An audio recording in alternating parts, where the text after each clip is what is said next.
Hey there, Magic players. Barry White for MagicUntapped.com and Magic Untapped right here on YouTube. With me is Matt Tabak, principal editor at Studio X, Magic the Gathering, Wizards of the Coast. You know the whole deal. Matt, you work a lot with mechanics, nurturing them, molding them, if you would. Yes. Let's just start at the beginning. Okay. Where does a new mechanic for Magic the Gathering start? Where does it come from? Thankfully, not from me.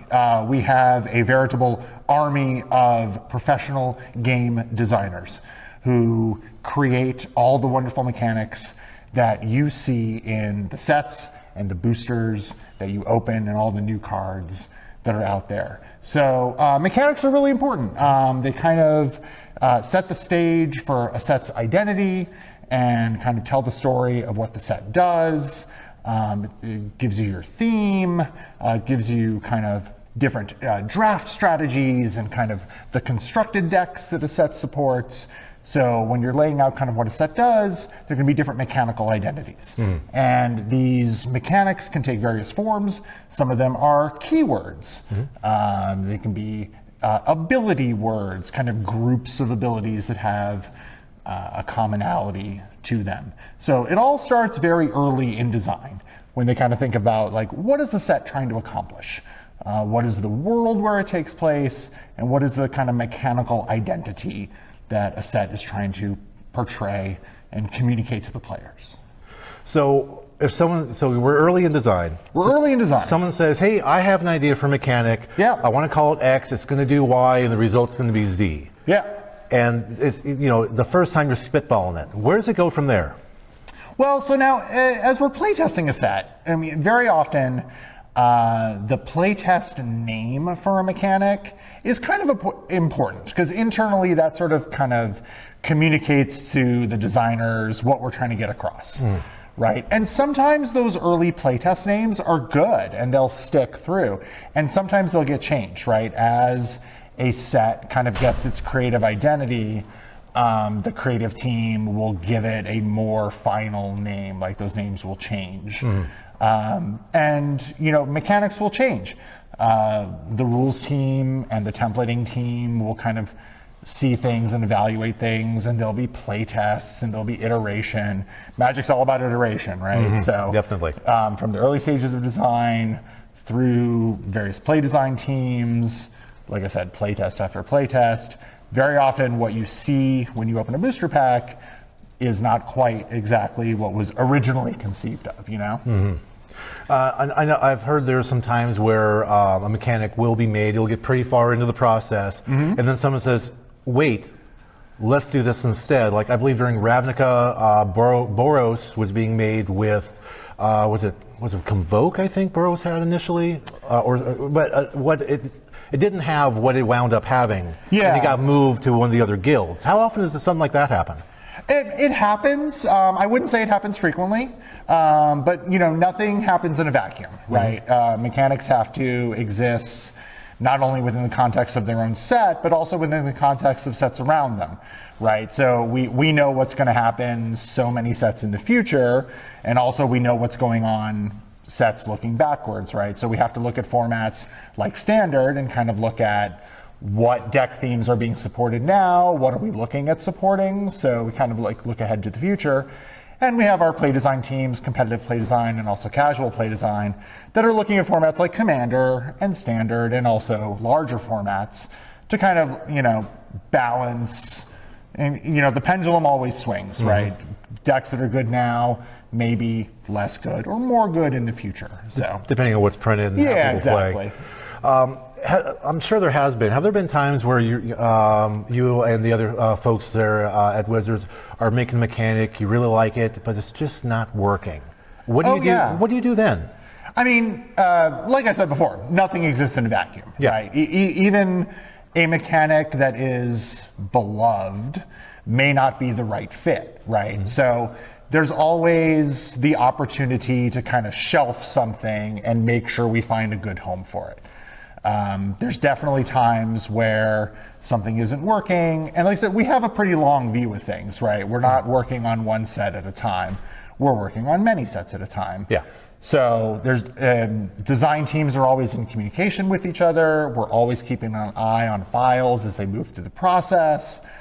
Design leads are talking to each other. There's a large amount of, swaps and trades and, hey, we did a draft and this color is looking a little weaker than it should be. This strategy isn't working out.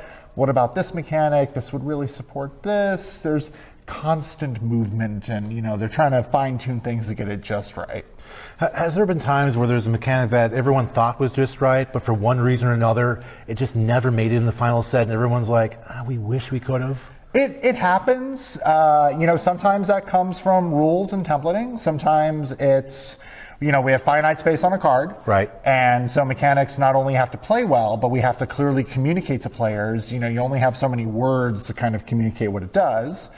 And also it has to work, right? Everything has to kind of play within the rules of Magic as they exist, and they have to synergize with how other cards play. So often something is, too complex or just can't be communicated clearly. So the thing about mechanics is that what we're trying to do, especially with the keywords, is take a lot of functionality that if we spelled it out would be very long and collapse it down into a digestible chunk. And sometimes we kind of hide a lot of complexity in reminder text where we don't have to be as exact with the wording. We can summarize in reminder text and kind of hide some of the complexity in the rules. Sometimes that's not accomplishable. So, fair enough. Things move around. Hindsight is 2020, as the saying goes. Are there a few mechanics that, whether you worked on it or someone else worked on it, and then it came out, and then you're like, that was probably a bad idea? Are there a few that you can call out? I don't think anything I've ever worked on has been a bad idea everything you worked at all. on has been perfect and great. But far be it for me to besmirch the work of any of my coworkers. If you're watching this, coworkers, let me just tell you that everything you've done is immaculate. It's perfect. I would not criticize anything. And in fact, this is the end of the video. You should stop watching. Thank you all. Okay, but if you had to. Here's what they screwed up.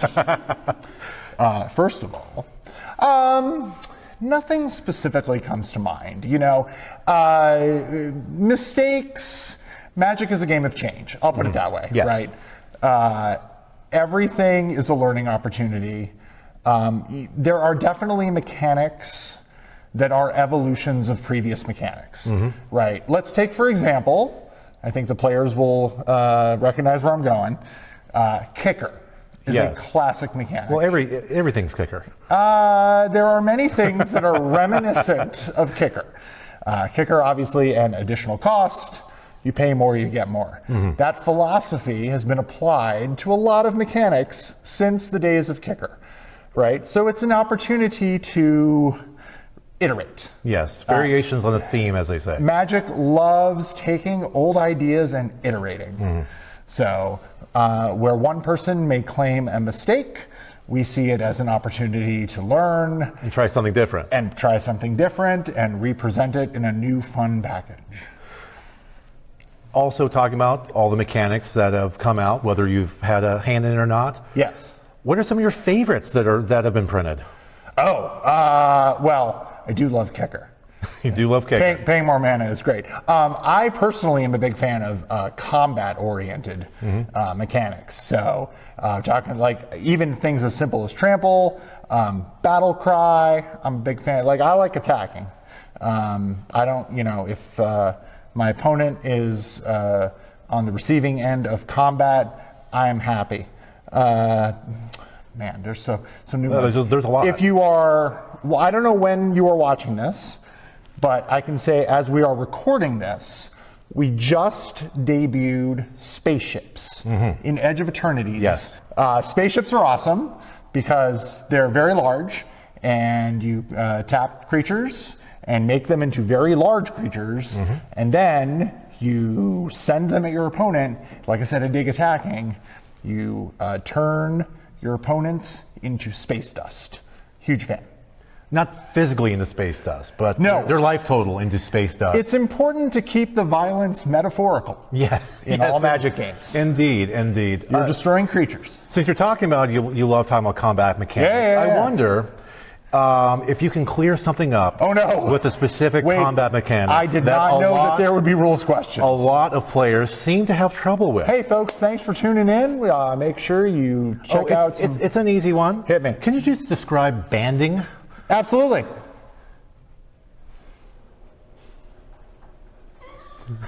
Banding is actually two different mechanics. Hey, big ups to the people that worked on Magic 7 decades ago when Magic was 7 decades created. ago. Huge fans. If we, as modern Magic creators, enjoy any success, it is only because we stand on the shoulders of some medium-sized people that did a pretty good job with what little they had. You have to remember, when Magic was first created, they barely had electricity, let alone anything like we have. We have computers, we have the wheel, we have many modern technologies that let us take advantage of all the things we have learned. So the people that originally created these things like banding, you have to understand how they lived. Banding is two different mechanics, one offensive, one defensive. It allows you to attack in a band by grouping your creatures with banding and one without banding. And then there's something with damage assignment. And then on defense, it's something else. And then your head starts hurting. It's pretty simple. It's a lot. It's a lot. Thank you for your question. That's what I'm here for. It's truly been a pleasure. Anyway, Matt, thank you very much for joining to talk a little bit about mechanics, how they're made. It's always interesting to learn some of the behind-the-scenes things about Magic the Gathering. This could not have been a better rehearsal. I'm so happy, and I'm ready. I'm ready for the interview. Okay, ready to do the real one? Let's do it. Okay, let's get some water and then we'll go do that. Oh, thank goodness. It's so hot here. Welcome to MagicCon Las Vegas. Join us. If you're seeing this afterwards, we're going to be here next year. Please come join us.